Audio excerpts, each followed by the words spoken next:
যেখানে যুদ্ধ হবে সেখানে আমাদের দমনিতে শহীদ জিয়ার রক্ত, এই রক্ত কোনদিনও দিতে যেতে পারে না।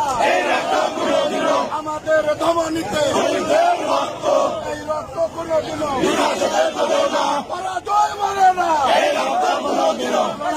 লড়াই চাই, বাঁচতে হলে লড়তে হবে, বাঁচতে হলে লড়তে হবে।